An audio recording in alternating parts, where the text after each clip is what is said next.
buenos días, amigos. Bienvenidos a Pulso Político aquí en TC Televisión.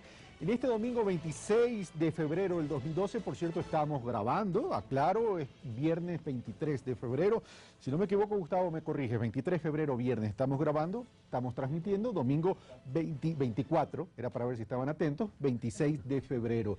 El tema del día de hoy tiene que ver con algo que está sucediendo últimamente en el país y que todo el mundo lo habla, todo el mundo lo dice, todo el mundo lo discute, ya sea para defenderse o ya sea para atacar o para criticar, y que en Latinoamérica también está sucediendo y que en Europa también está sucediendo, y estamos hablando de algo conocido como intolerancia. Y el día de hoy vamos a tratar sobre la intolerancia, sobre la política, sobre los medios y sobre la sociedad.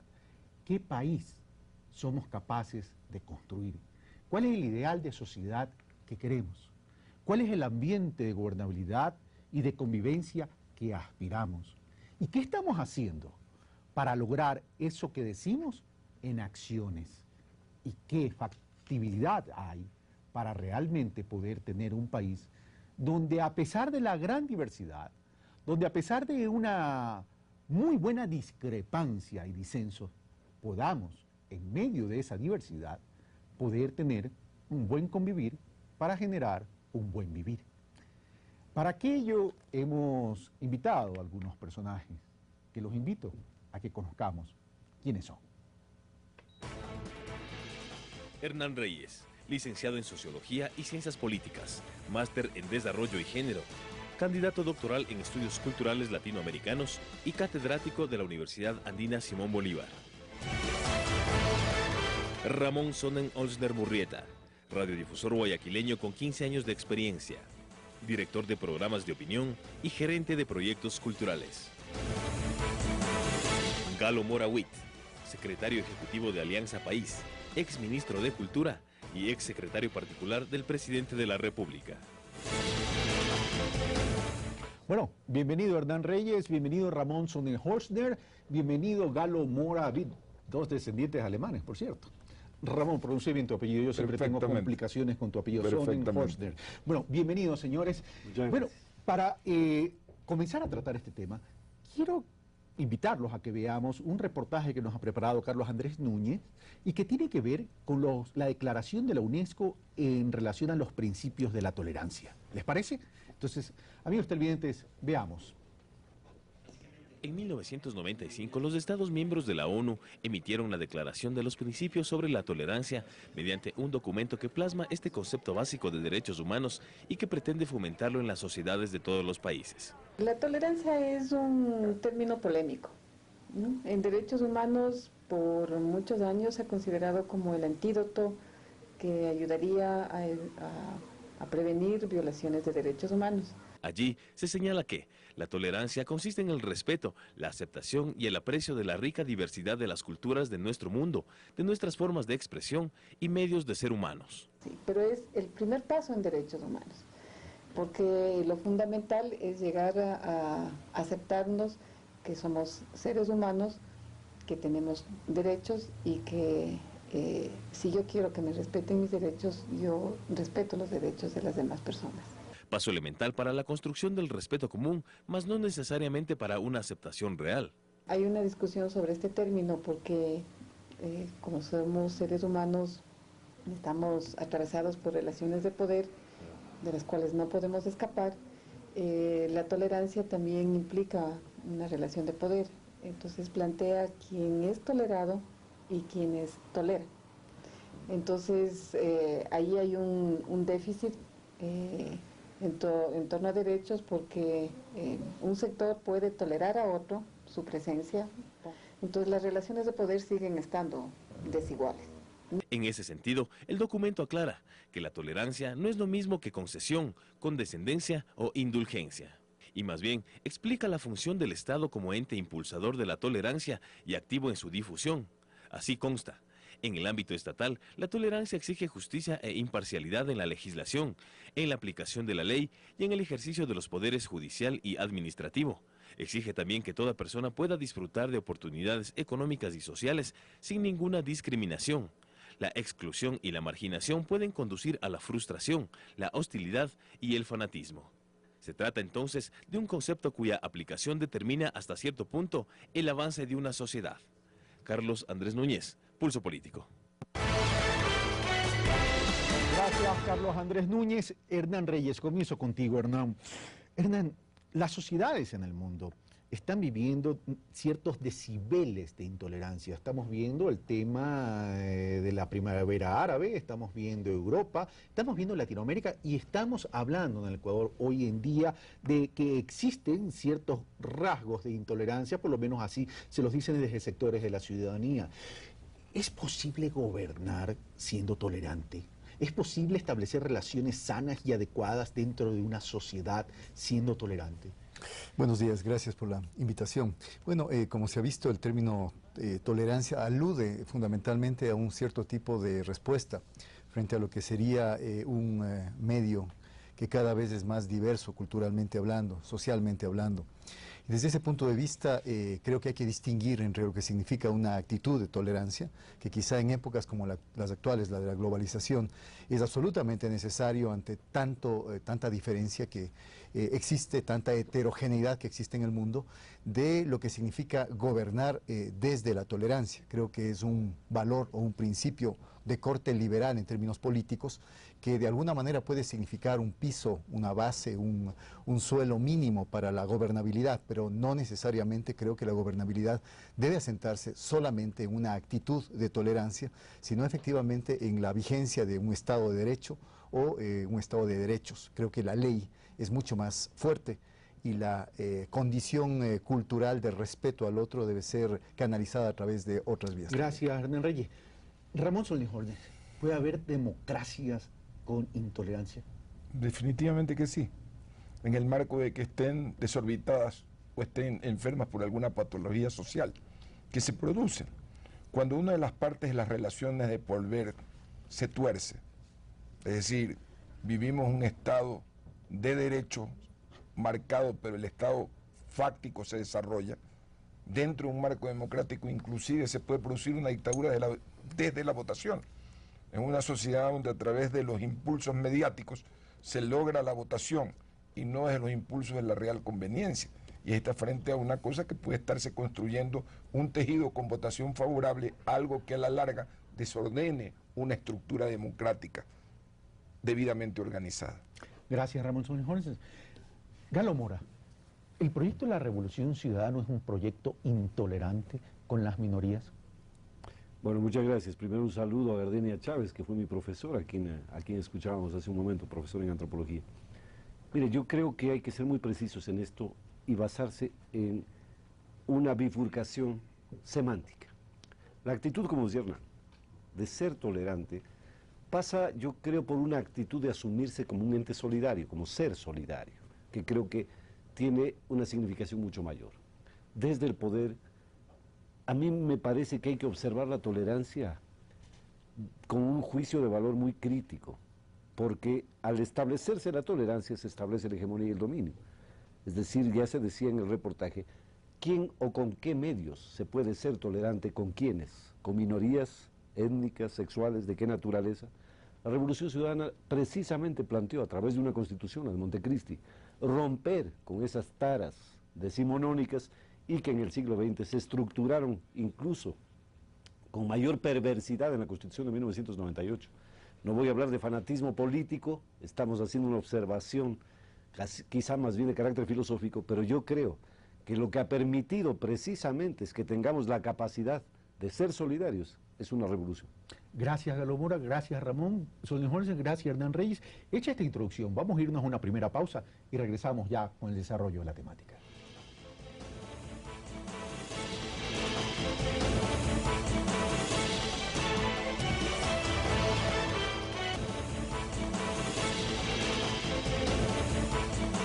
Estamos a vuelta, amigos televidentes. Ahora vamos a ver la intolerancia desde la política, las preferencias que tenemos los ecuatorianos de ciertos liderazgos.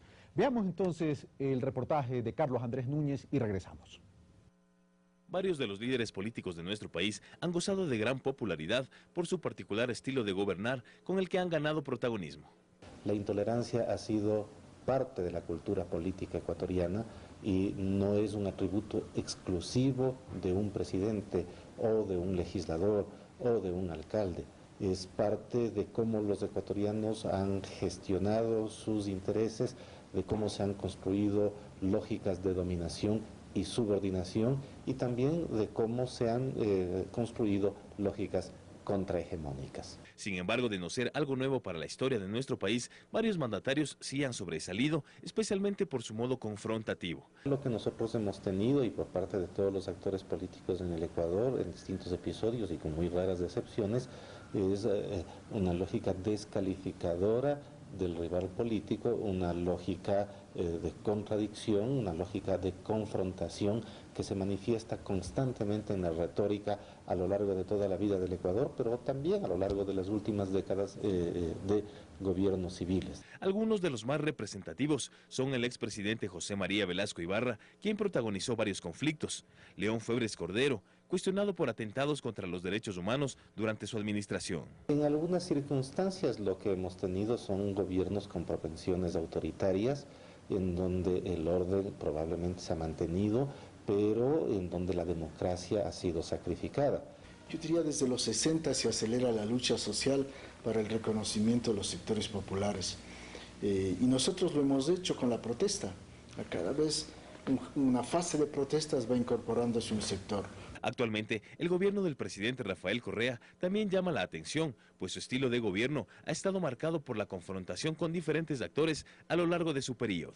Tradicionalmente nosotros hemos sido efectivamente una isla de paz porque el juego político ha hecho que, a pesar de estar en la cuerda difícil, nos ha obligado a encontrar salidas políticas. Se trata de líderes que sobresalen en sus movimientos y que han alcanzado sitiales de representación muy amplios en las organizaciones políticas a las que representan, al punto de ser imágenes casi únicas de estos partidos o movimientos. Más poder y menos sociedad civil, dicho de modo simplista, ¿no es cierto? Menos sociedad civil, más crece la intolerancia. Un estilo de gobernar que para muchos resulta desgastante y que tiende a poner en riesgo la participación ciudadana y por ende la propia democracia.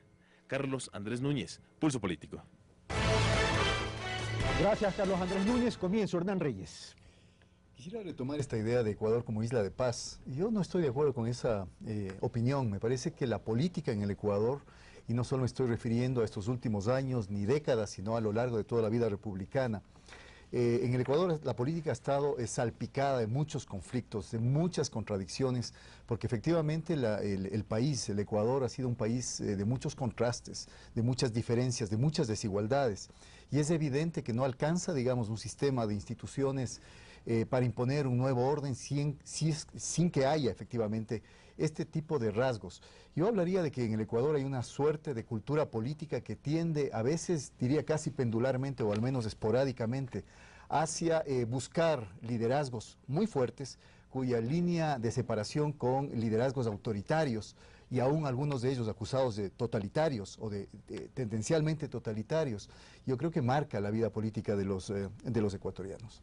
Ahora, pero Ramón Soldijorden, de tratar de imponer este nuevo orden, hemos visto algunos personajes dentro de la historia republicana del país, se menciona a Velasco Ibarra, al propio Febres Cordero, hoy se lo menciona a Rafael Correa, pero ¿se ha logrado imponer ese nuevo orden? Yo creo que históricamente hemos ido, desde la misma formación de la República, en unos contenidos absolutamente maniqueístas, absolutamente.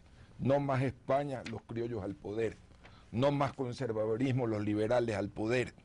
Hoy mismo vemos una cosa que nació en los años 90 con las tendencias mal llamadas neoliberales, cuando son neoconservadoras, nacidas en el pensamiento de los ejes conservadores del primer mundo, en la cual se implantó fundamentalmente un Estado debilitado y más privado. Y ahora al revés, un Estado grande y menos Estado, es decir, menos privado. Menos privado. Y en el fondo siempre hemos anulado lo que es el fundamento de aquellos que creemos en la ciudadanía fortificada a través de una institucionalidad ciudadana fuerte, capaz de a través del plebiscito y otras formas de organización, lograr un espacio dentro de esa corporatividad que es una misma moneda, Estado, corporativismo privado, donde se observa que hay actores que quieren apropiarse del poder de una de esas dos caras para seguir manipulando circunstancias. Ahora, Galo Mora, Jorge León decía, pero cuando hay este tipo o estos rasgos de liderazgos que se pueden llamar liderazgos fuertes, caudillos, lo que sea, no corremos el riesgo que tenemos más poder, menos sociedad civil y ahí no hay altos riesgos para un ambiente de gobernabilidad adecuado. A ver, los rasgos fuertes, y creo que Ramón lo decía con claridad. ¿Qué era Rocafuerte? Un rasgo inmensamente fuerte. García Moreno igual, Alfaro igual. Y los contrastes en los debates de Montalvo no pueden ser más evidentes de un sentido pragmático en la política, del enfrentamiento y la confrontación. Lo que pasa es que a mi modo de ver se entiende de acuerdo a la tendencia política hacia donde cada uno de nosotros va. El análisis burgués ha sido simplón, profundamente simplón, al decir simple y llanamente, es un caudillo cuando no entiende la naturaleza de los liderazgos.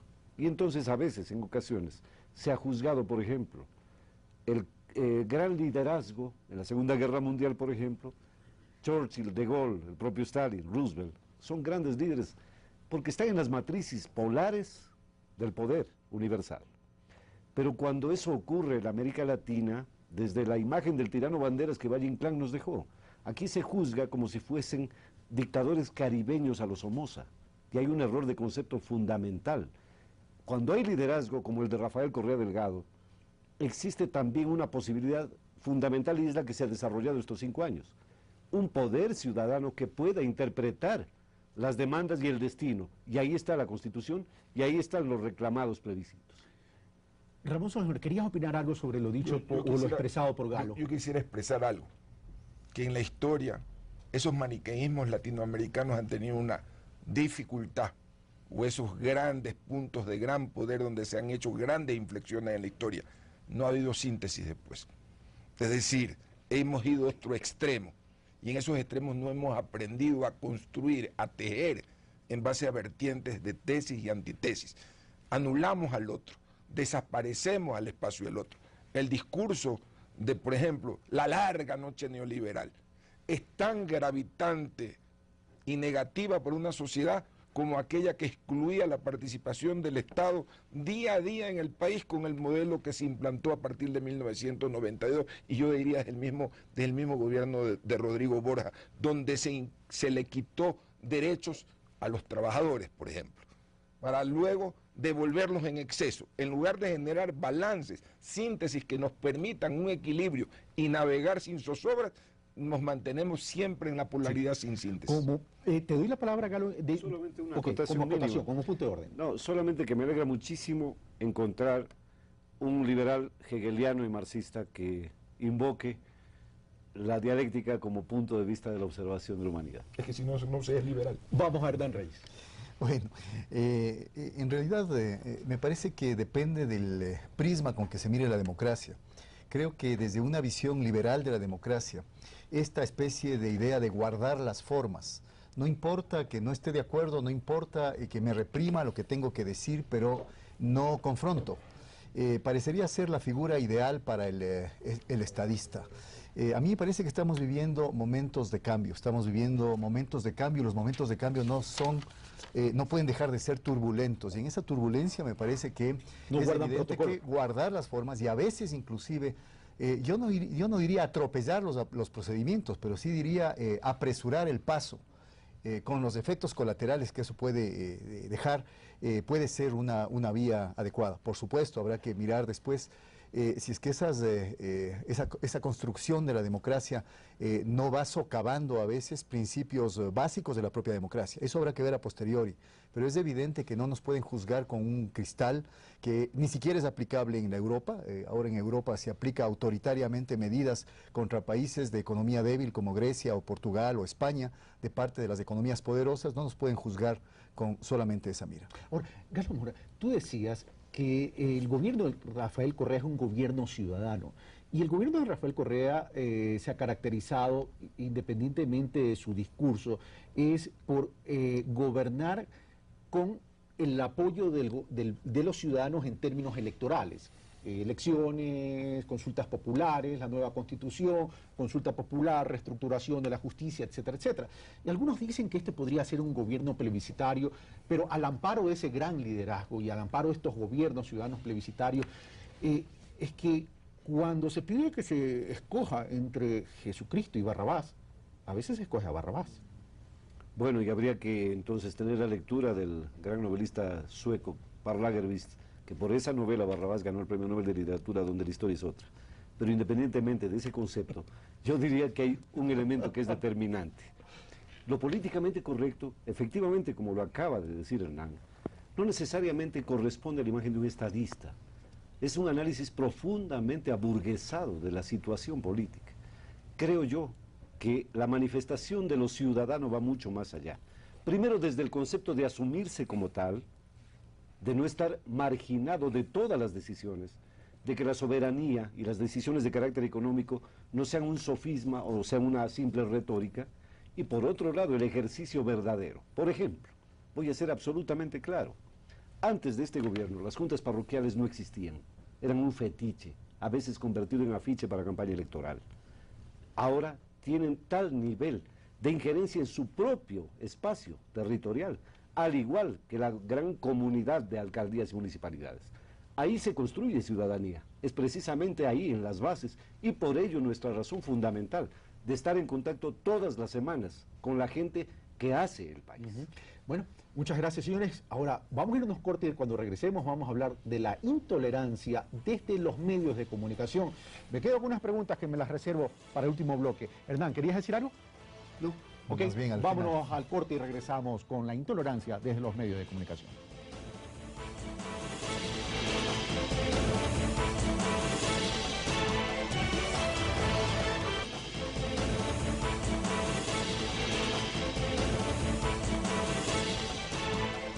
Estamos de vuelta, amigos televidentes, pero antes de mandar al reportaje que nos ha preparado Carlos Andrés Núñez sobre la intolerancia de los medios de comunicación. Hernán Reyes, te pregunté si querías tener un punto de orden, me dijiste que no, pero ya en el corte expresaste tu voluntad de querer tener el punto de orden. Sí, gracias. Algo muy rápido.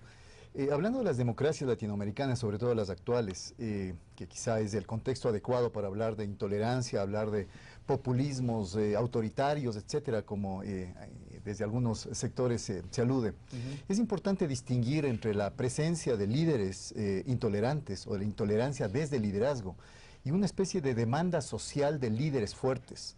Creo que en países como los nuestros, donde las instituciones resultan ser bastante débiles, lo que empobrece fundamentalmente las democracias, me parece que la intolerancia o el liderazgo fuerte, a veces hiperfuerte, de los presidencialismos latinoamericanos, compensa de alguna manera esa debilidad de las instituciones. Entonces, me parece que es algo estructural y que no puede ser achacado simplemente a un rasgo de carácter o a un rasgo psicológico de alguien.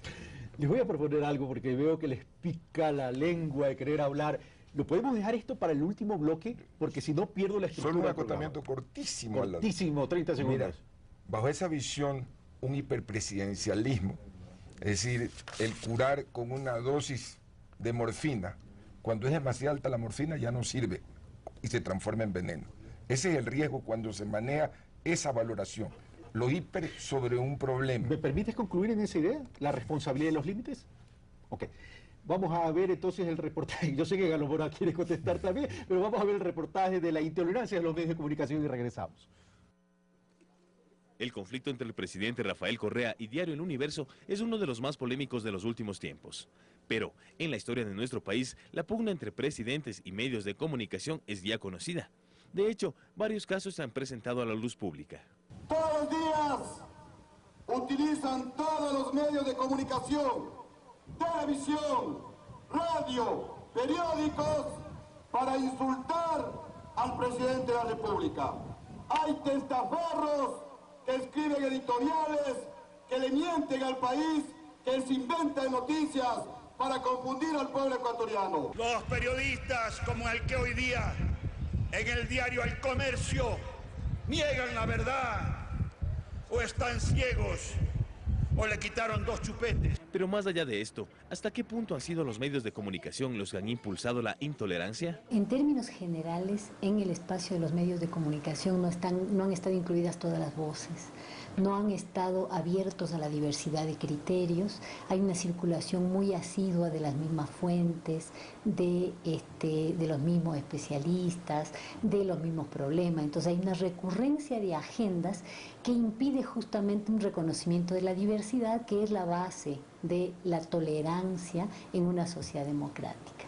Si utilizamos una generalización, indudablemente han sido, en su mayoría, diría, un poco reproductores de estereotipos y por lo tanto han contribuido quizás a crear ciertas condiciones de intolerancia, ¿no? Pues basta con observar la calidad de la información que se presenta y cómo se la presenta para notar que muchas veces existen rasgos de intolerancia. Ciertamente hay algunos programas televisivos que, por ejemplo, han abonado fuertemente a esa reproducción de estereotipos y, por lo tanto, a la intolerancia. Otros programas u otros contenidos no lo han hecho tan radicalmente, pero en general sí, creo que no ha habido un tratamiento adecuado en términos de lo que puede ser, digamos, sostener o contribuir a sostener una cultura de la tolerancia, ¿no?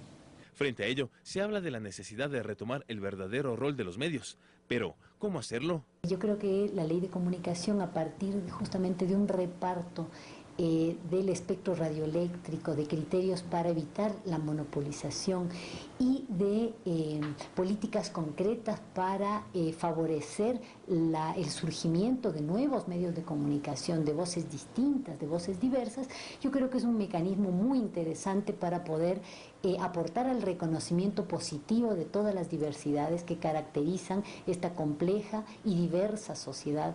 Regulación y autorregulación no son contrapuestos, no son excluyentes del uno del otro, sino que su complementariedad podría ayudar a elevar el nivel de calidad de los medios. Pues no hay que olvidar que los medios de comunicación también son educadores y por tanto influyen en la sociedad de manera poderosa. Carlos Andrés Núñez, Pulso Político. Gracias, Carlos Andrés. Tenemos 8 minutos para el diálogo. Comienzo con Galo Mora, sin perjuicio que quieras replicar a la intervención del bloque anterior. Perfecto, mejor dediquemos a este ya que tenemos poco tiempo. Yo creo que la matriz del asunto es que los medios, en general, tienen un deber, el deber de dejar de disputar el poder. Ese es su primer deber, ético, ciudadano, acercarse a la ciudadanía.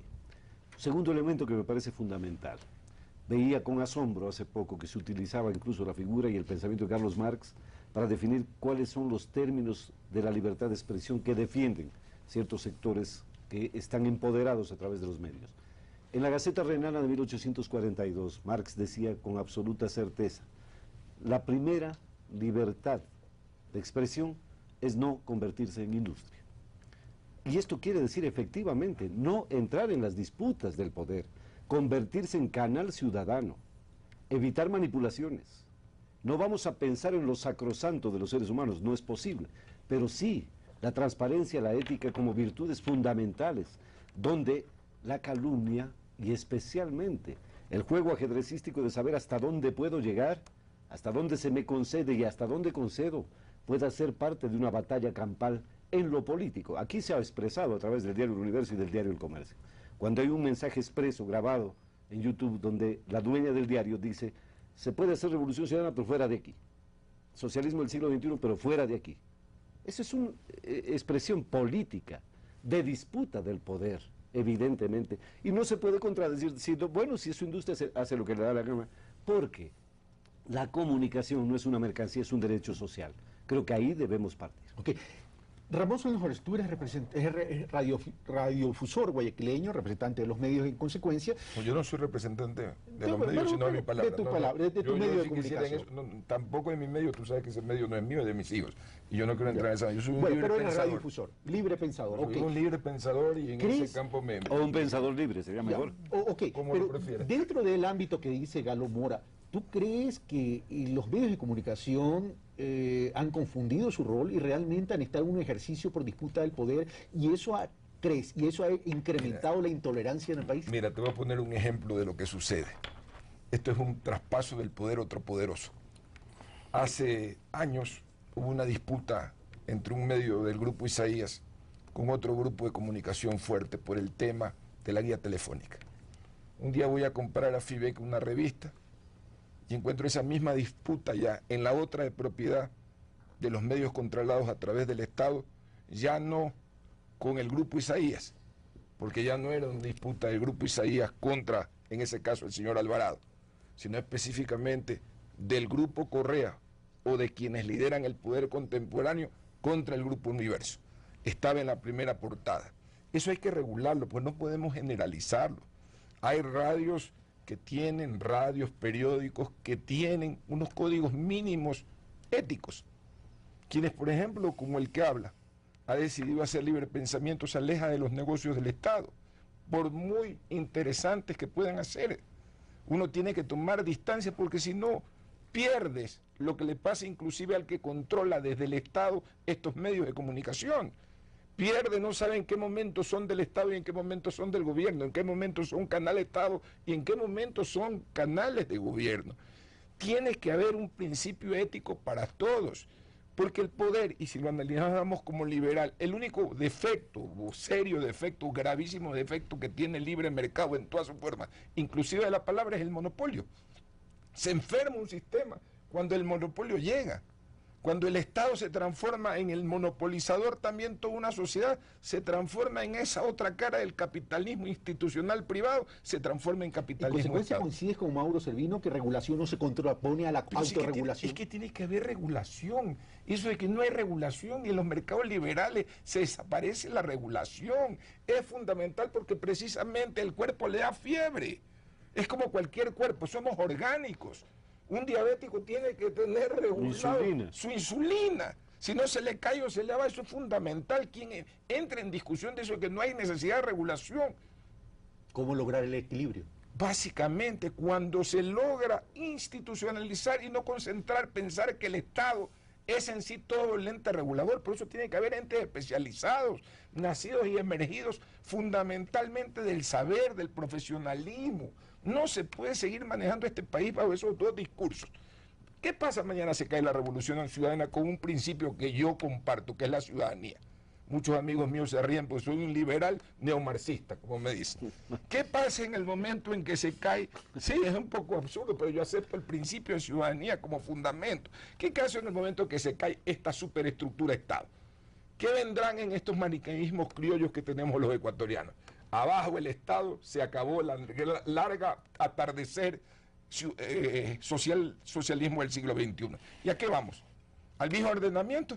¿Al desmantelamiento de lo institucional para formar? Al péndulo del pasado. Hernán Reyes.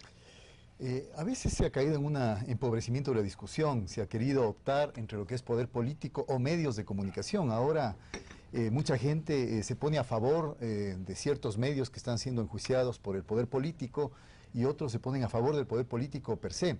Parece que hay un sociólogo español, Félix Ortega, que define muy bien el fenómeno que vivimos en nuestras sociedades. Él les llama la mediatización de la política. Los medios de comunicación en general, no solo aquí, en todas las partes del mundo, se han ido metiendo a codazos en el campo de la política y de alguna manera inclusive han ido ganando legitimidad a los actores políticos, aquellos que en las democracias modernas ganaban legítimamente el acceso al poder a través de los votos.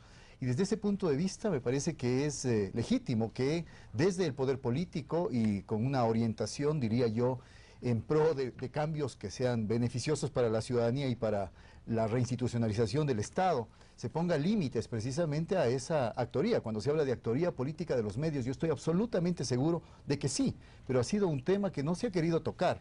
Los distintos gobiernos que han estado al frente en este país no han querido tocar el tema porque la cercanía de los grupos de poder económico y algunos grupos de poder político con los grandes medios de comunicación ha sido absolutamente notoria. Pero cuando Hernán Reyes habla que lo que ha existido es codazos por la disputa de estos espacios de poder, ¿son codazos para defender sus principios ideológicos o por espacios tan solo de poder? para dominar? Bueno, no nos olvidemos que la gran industria de la comunicación masiva deja a pingües ganancias. Es quizá junto con las de las nuevas tecnologías de la comunicación e información las que mayores ganancias producen en el actual momento.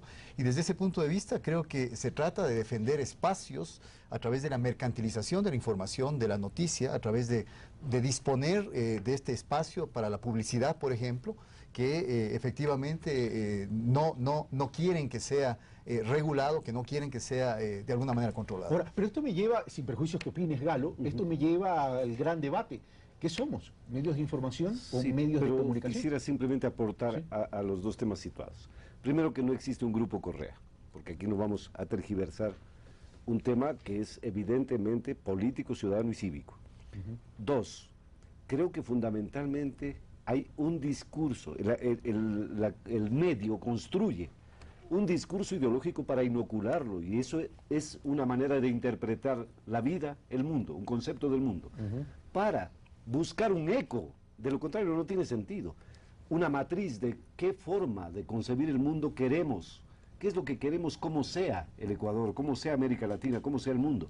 Y en eso se constituye el mensaje ideológico que está atrás de cualquier elemento que pueda en la expresión política convertirse en el atrapamiento del poder, en el emboscamiento al poder ejecutivo, en lo que sea. Por lo tanto, yo creo que ahí hay que tener absoluta claridad. No es medio o prensa independiente. Esas comillas están de más, porque no sirven para nada. Siempre han representado intereses de orden político. Eso es muy claro. Eso quería agregar. Yo creo que una persona que no representa un interés está en una inocuidad absoluta y no está presentando una forma de comunicación. Si el gobierno quiere poner de un lado a los que opinan diferente y etiquetarlos como prensa burguesa, como prensa retardataria, como usted lo quiere enlatar, es una visión. Pero enlatar al otro en una ubicación, vuelta nos pone en el estado de maniqueísmo, en esa cuestión de blanco-negro.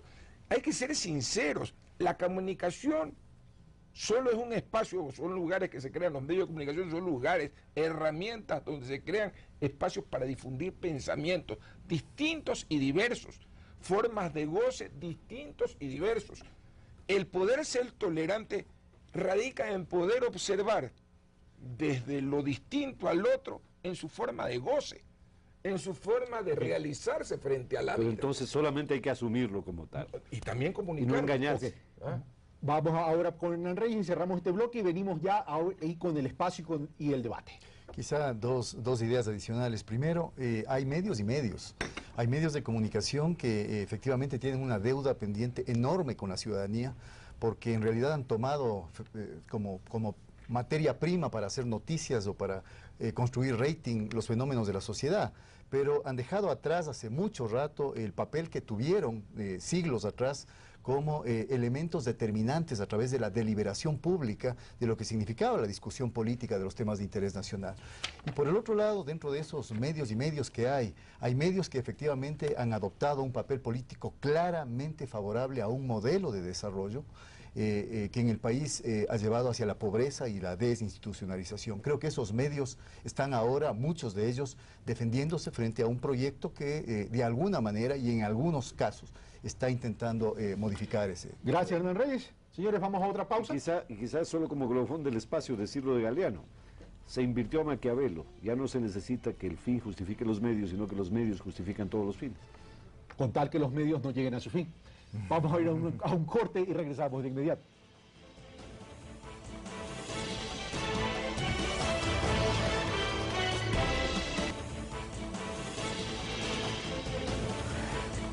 Estamos de vuelta, en este bloque no tenemos reportaje, comienzo con Ramón Sonijolder.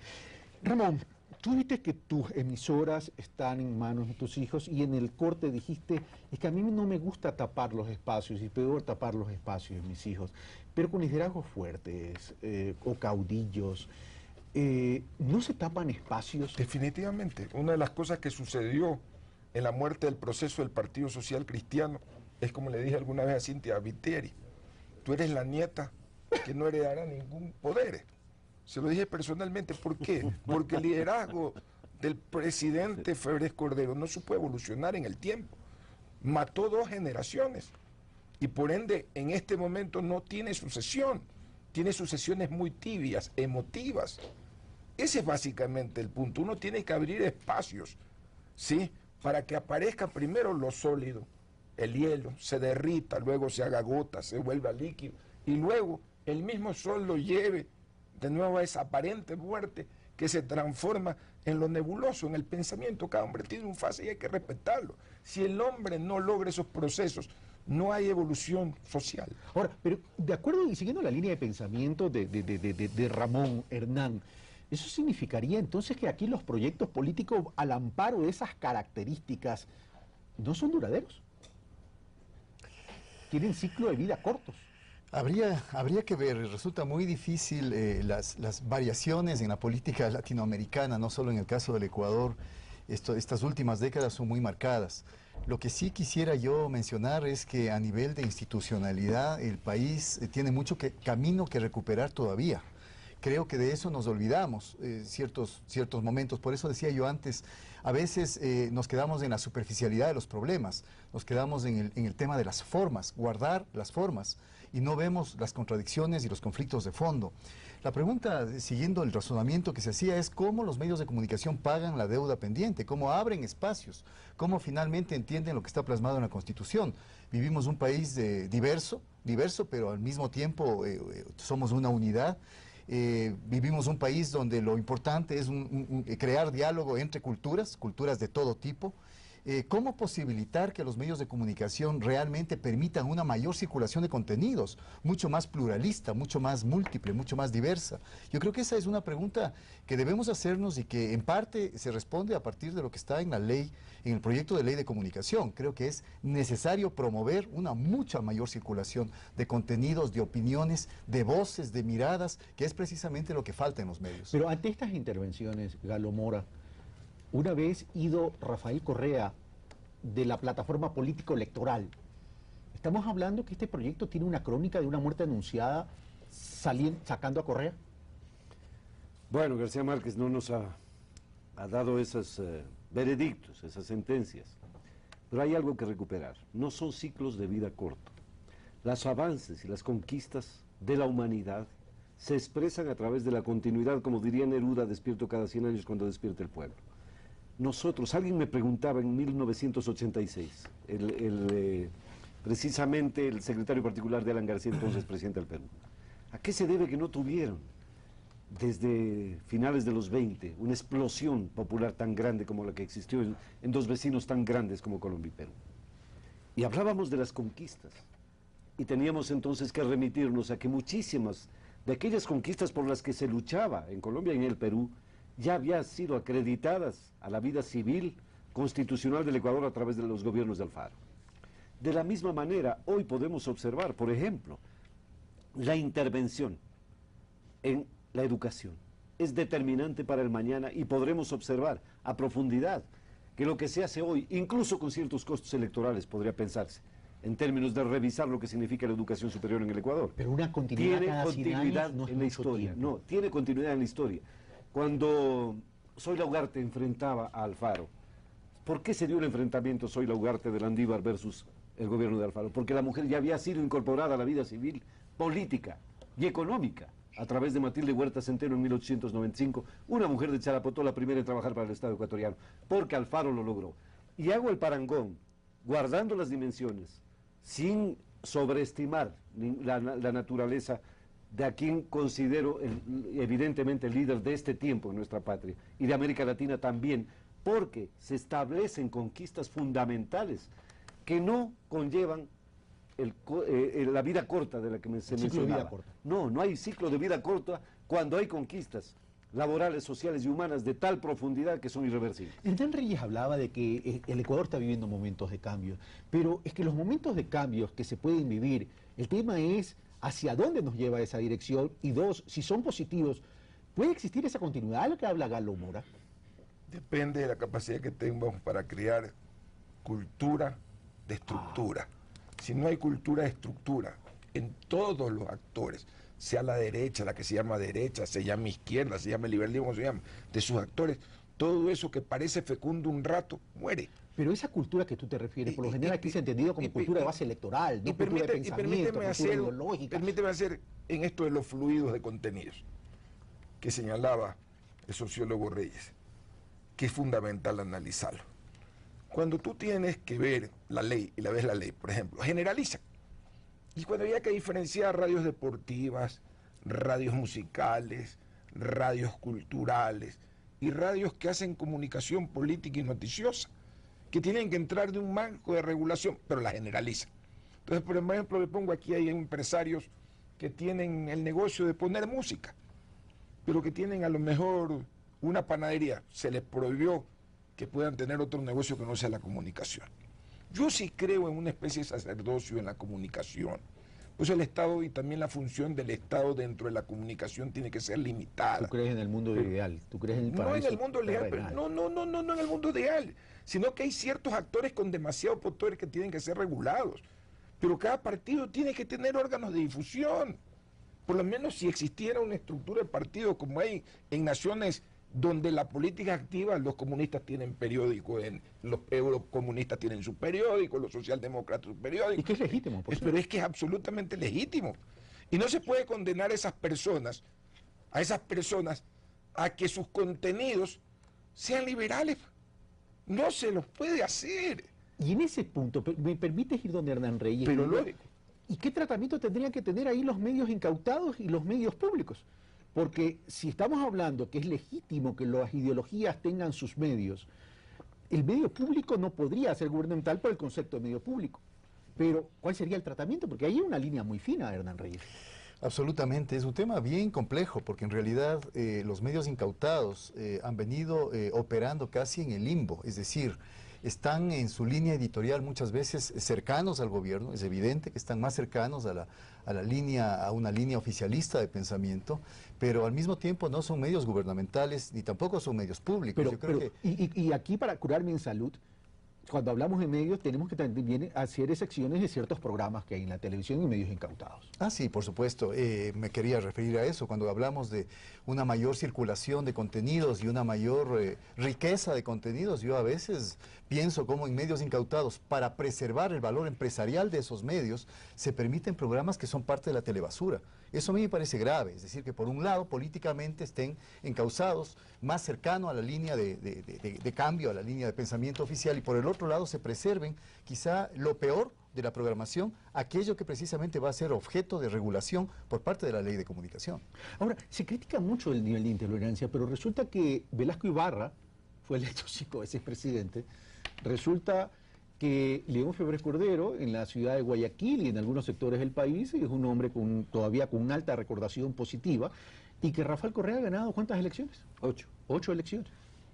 El pueblo sigue votando por liderazgos fuertes, Ramón Sonejón. Bueno, la cultura de América Latina se ha debatido entre principios de mecenas y mesías, es decir, de aquellos que van como el presidente de Panamá con un historial de rico, triunfador, que puede resolver los problemas, y los mesías que han emergido en América Latina. Y que reparte asilos, además. Que puede, bueno, está en su legitimidad de derecho absoluto frente a una consideración que un Estado soberano como Panamá puede tener. Solo fue un comentario. Bueno, el comentario vale acotarlo porque es importante respetar la soberanía de una nación y la decisión de un hombre inteligente como el presidente de Panamá, que debe haber sido recurrido en ese tema. Y ahí hay algo fundamental, que es considerar siempre al otro, ¿sí? Siempre al otro, en la consideración del otro que no está existiendo. Mira, un aspecto es el sujeto que no tolera la crítica, la que inclusive la llega a interpretar como injuria, porque pasa por eso que no hay capacidad de desimbolizar. ¿Quién tiene capacidad de ¿cómo se llama?, de descodificar el símbolo ajeno? Puede asumir el discurso del otro, como dice la psicóloga Elena Esper. Si no puedes asimilar el discurso al otro, vas a estar en confrontación continua. Mira cómo ha fluido esto, porque estamos en capacidad de aceptarnos en el diálogo, pero en divergencia. Ahora, pero eso me lleva eso me lleva a la siguiente inquietud, Galo Mora, es estos niveles de carácter, o estas características de liderazgos fuertes, radicales, autoritarios, y que el pueblo los escoge y les gusta además, porque ya viene, porque los medios y los políticos con estos niveles que algunos llaman intolerancia, son consecuencia de la sociedad, que lo sigue escogiendo. Ahora, pero esos estilos no nos llegan a riesgo de excluir otros pensamientos y a niveles de violencia. Primero, no creo que haya una trilogía que pueda establecerse a través de Velasco Ibarra, Febres Cordero y Rafael Correa. Es decir, no es una tendencia del pueblo ecuatoriano a escogerlos porque son así. Y me niego a pensar que esa trilogía la cierre Rafael Correa porque ideológica y políticamente es absolutamente antagónico a sus dos predecesores, por lo menos para llamarlo así. Creo finalmente... Pero solo una precisión, sí. No estábamos hablando ideológicamente, sino de características, ¿no? Sí, pero por eso mismo me niego a pensar que en esa trilogía pueda establecerse como si fuesen parte de una esencia similar. Creo que hay diferencias ideológicas profundas. En los 12 años de gobierno del doctor Velasco, no creo que haya, y no lo podemos tener palpablemente, transformaciones fundamentales sobre las matrices del poder. Por el contrario, de los gabinetes del doctor Velasco se engendró el Partido Social Cristiano, con el doctor Ponce a la cabeza. Y de ahí salieron el abogado Jaime Nebot, Velasco y Valdano Raffo y todo, el nutriente del Partido Social Cristiano se originó en los gabinetes del doctor Velasco. Ahí no hay cambio de la matriz. En el gobierno del ingeniero Febres Cordero, obviamente no hubo cambio de matriz política de las relaciones del poder, digo, porque esa continuidad se estableció a través de esos grupos de poder, de presión y de expresión que manejaron el país. Ahora la matriz es absolutamente distinta y el problema fundamental reside allí, no es en el espíritu de confrontación o en el liderazgo demasiado fuerte, no, es en el cambio de las matrices del poder en el que un sector dominante, ese sector antiguo dominante, independientemente de que sea neoliberal o neoconservador, ha perdido la opción de seguir mandando en el país. Ahora, pero esos estilos no terminan siendo excluyentes. Rafael Correa venía diciendo desde la campaña del 2006, la primera campaña del 2006, es que tenemos que cambiar esta relación de poder. Lo que está diciendo en este momento Galo Mora. Pero ya existe ese cambio en la relación del poder, porque él hablaba, una vez que cambiemos la relación del poder, nos podemos sentar a hablar. Lo que cual significaría es los vuelvo a incluir. ¿Está pasando eso? Bueno, primero, no creo que ha cambiado todavía la relación de poder. A mí me parece que están intactos muchos de los núcleos de poder en este país y de poder económico en este país. Creo que inclusive estos 5 años de Revolución Ciudadana, en algunos casos han fortalecido, no creo que ese haya sido el objetivo ni la intención, han fortalecido a ciertos grupos económicos, en algunos casos han emergido nuevos grupos económicos de poder por toda la cantidad de inversión estatal, por toda la cantidad de recursos que el Estado inclusive ha obtenido externamente, etcétera, etcétera. Pero por el otro lado, resulta interesante cuando hablamos de continuidad, esta idea de que hay quienes dicen que aquellos que acceden al poder están siempre tentados a intentar controlarlo todo. Es decir, el poder político requiere precisamente la posibilidad de que no se desordene lo que ellos están intentando construir. Y quizá ese puede ser un miedo y un fantasma que acosa a muchos de los gobernantes latinoamericanos, quizá a todos. El sujeto que no tolera la crítica quizá es el sino del poder, quizá es la marca de aquellos que llegan al poder. Y esto tiene mucho que ver también con otro hecho. Me preguntabas antes, ¿habrá continuidad en este proyecto político? Yo digo, depende. Y depende si es que se va enfatizando el tipo de liderazgo fuerte, más de corte personalista, muy fuertemente atado a la figura de Rafael Correa, con todos sus méritos y con todos sus defectos, que los conocemos, o va a empezar a emerger un proyecto colectivo. Los proyectos colectivos yo creo que tienen más capacidad de durar en el tiempo. Bueno, y con ese pensamiento, el tiempo sí es un dictador. Hemos terminado el programa el día de hoy. Gracias, Hernán Reyes. Gracias, Ramón Solnejón. Gracias, Galo Mora, por haber asistido a Pulso Político, debatir con altura, con respeto, a pesar de discrepancias en muchos casos. Amigos televidentes, un fuerte abrazo. Los esperamos el próximo domingo.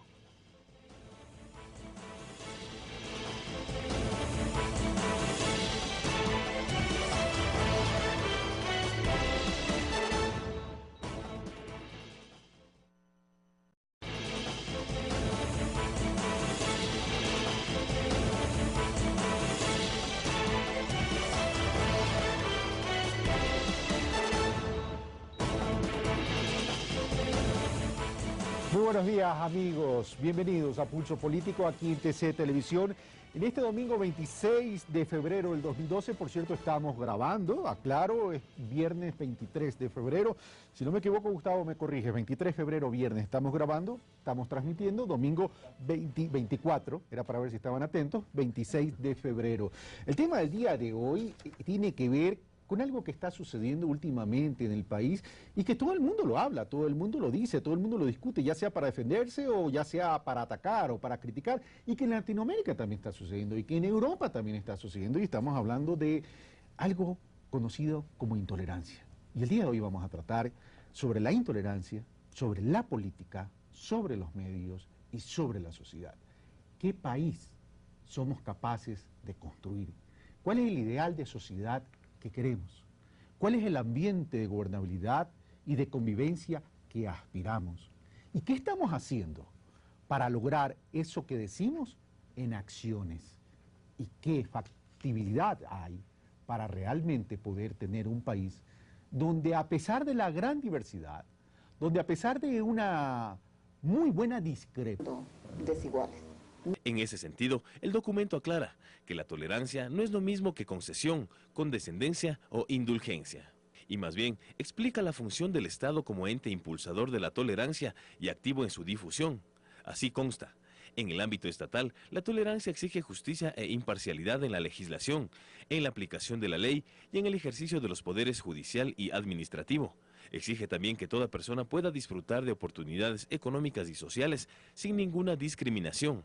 La exclusión y la marginación pueden conducir a la frustración, la hostilidad y el fanatismo. Se trata entonces de un concepto cuya aplicación determina hasta cierto punto el avance de una sociedad. Carlos Andrés Núñez, Pulso Político. Gracias, Carlos Andrés Núñez. Hernán Reyes, comienzo contigo, Hernán. Hernán, las sociedades en el mundo están viviendo ciertos decibeles de intolerancia. Estamos viendo el tema de la primavera árabe, estamos viendo Europa, estamos viendo Latinoamérica y estamos hablando en el Ecuador hoy en día de que existen ciertos rasgos de intolerancia, por lo menos así se los dicen desde sectores de la ciudadanía. ¿Es posible gobernar siendo tolerante? ¿Es posible establecer relaciones sanas y adecuadas dentro de una sociedad siendo tolerante? Buenos días, gracias por la invitación. Bueno, como se ha visto, el término tolerancia alude fundamentalmente a un... Emitieron la Declaración de los Principios sobre la Tolerancia mediante un documento que plasma este concepto básico de derechos humanos y que pretende fomentarlo en las sociedades de todos los países. La tolerancia es un término polémico, ¿no? En derechos humanos por muchos años se ha considerado como el antídoto que ayudaría a prevenir violaciones de derechos humanos. Allí se señala que la tolerancia consiste en el respeto, la aceptación y el aprecio de la rica diversidad de las culturas de nuestro mundo, de nuestras formas de expresión y medios de ser humanos. Sí, pero es el primer paso en derechos humanos, porque lo fundamental es llegar a aceptarnos que somos seres humanos, que tenemos derechos y que si yo quiero que me respeten mis derechos, yo respeto los derechos de las demás personas. Paso elemental para la construcción del respeto común, mas no necesariamente para una aceptación real. Hay una discusión sobre este término porque como somos seres humanos, estamos atravesados por relaciones de poder de las cuales no podemos escapar. La tolerancia también implica una relación de poder, entonces plantea quién es tolerado y quienes toleran. Entonces, ahí hay un déficit en torno a derechos porque un sector puede tolerar a otro su presencia. Entonces, las relaciones de poder siguen estando. Un cierto tipo de respuesta frente a lo que sería un medio que cada vez es más diverso culturalmente hablando, socialmente hablando. Y desde ese punto de vista, creo que hay que distinguir entre lo que significa una actitud de tolerancia, que quizá en épocas como las actuales, la de la globalización, es absolutamente necesario ante tanta diferencia que existe, tanta heterogeneidad que existe en el mundo, de lo que significa gobernar desde la tolerancia. Creo que es un valor o un principio de corte liberal en términos políticos, que de alguna manera puede significar un piso, una base, un suelo mínimo para la gobernabilidad, pero no necesariamente creo que la gobernabilidad debe asentarse solamente en una actitud de tolerancia, sino efectivamente en la vigencia de un Estado de Derecho o un Estado de derechos. Creo que la ley es mucho más fuerte y la condición cultural de respeto al otro debe ser canalizada a través de otras vías. Gracias, Hernán Reyes. Ramón Solnejornes, ¿puede haber democracias con intolerancia? Definitivamente que sí. En el marco de que estén desorbitadas o estén enfermas por alguna patología social que se producen. Cuando una de las partes de las relaciones de poder se tuerce, es decir, vivimos un Estado de derecho marcado, pero el Estado fáctico se desarrolla, dentro de un marco democrático inclusive se puede producir una dictadura. Pancia y disenso, podamos, en medio de esa diversidad, poder tener un buen convivir para generar un buen vivir. Para aquello hemos invitado a algunos personajes, que los invito a que conozcamos quiénes son. Hernán Reyes, licenciado en Sociología y Ciencias Políticas, máster en Desarrollo y Género, candidato doctoral en Estudios Culturales Latinoamericanos y catedrático de la Universidad Andina Simón Bolívar. Ramón Sonnenholzner Murrieta, radiodifusor guayaquileño con 15 años de experiencia, director de programas de opinión y gerente de proyectos culturales. Galo Mora Witt, secretario ejecutivo de Alianza País, ex ministro de Cultura y ex secretario particular del presidente de la República. Bueno, bienvenido Hernán Reyes, bienvenido Ramón Sonnenholzner, bienvenido Galo Mora Witt, dos descendientes alemanes, por cierto. Ramón, pronuncié bien tu apellido, yo siempre tengo complicaciones con tu apellido, Sonnenholzner. Bueno, bienvenidos señores. Bueno, para comenzar a tratar este tema, quiero invitarlos a que veamos un reportaje que nos ha preparado Carlos Andrés Núñez y que tiene que ver con la declaración de la UNESCO en relación a los principios de la tolerancia. ¿Les parece? Entonces, amigos televidentes, veamos.